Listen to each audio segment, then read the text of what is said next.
Couldn't we flag somebody down and get a lug wrench? You think anybody would pull off and help us? No, I'm not kidding. I'm not kidding you at all, dude. We're stuck on the side of the road on the interstate. They just called some taxis. If you would have asked us 2 weeks ago why Norway, we would have said because the flight was only $375 round trip. An emergency taxi ride after our van blew 2 tires on the way to the airport was not exactly the start to the trip we were hoping for. Luckily, we were splitting the bill 9 ways. Here's the gang. We flew over together, but split up into 3 groups once we got to Norway. We picked up our rental car and started driving, with no idea where we were going to sleep that night, just hoping we had packed everything we needed. Here is campsite number 1. Now, none of us have ever really been camping for real. Hopefully everything we need is in those suitcases. Well, we weren't so successful building a fire. Everything was really wet, but we did bring candles. Don't want to call it too early, but cheers. We spoke too soon. We're in Norway camping. We are in Norway camping.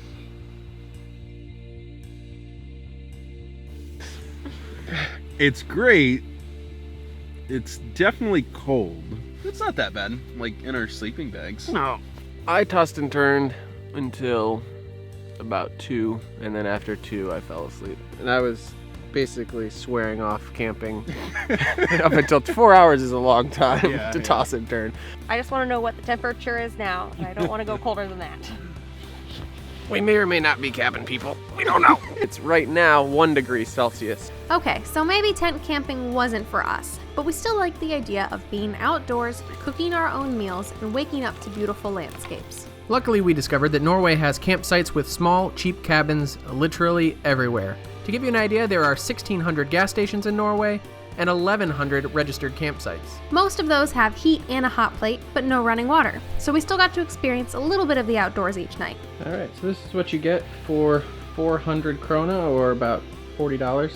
It's just 2 bunk beds, a pull-out, a hot plate, and a refrigerator. By day 2, we'd found our groove. Drive for a couple hours, pick our favorite campsite, go explore. Drive for a couple hours, pick our favorite campsite, go explore.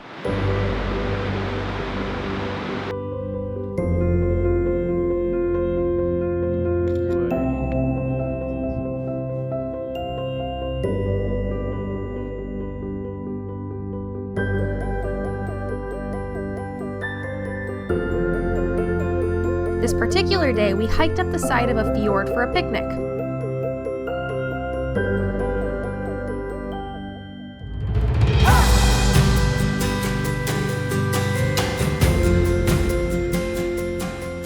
There was one stop that we planned stateside, and it was possibly the most important stop of the trip. The traditional Norwegian sweater outlet factory. Once we had our traditional Norwegian attire, we could continue exploring the countryside with confidence.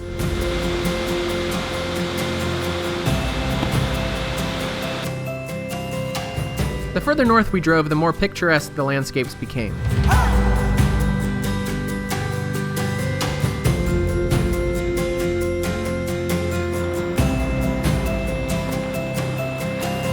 You gonna go for it?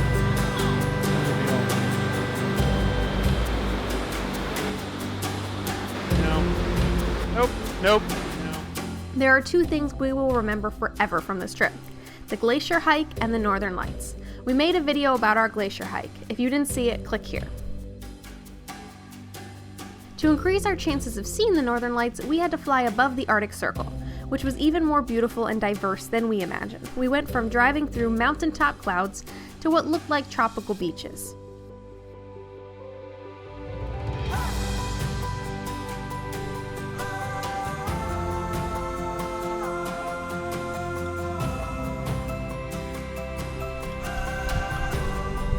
Each day ended with a beautiful sunset and then the main event.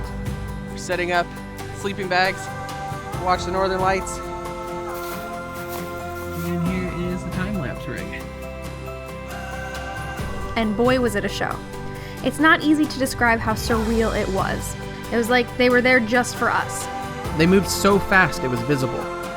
These time lapses are photographed over minutes, not hours.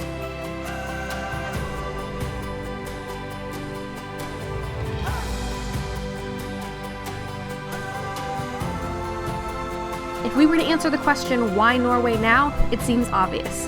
For the adventure, for the landscape. For the hiking, for the camping, and of course, the friends.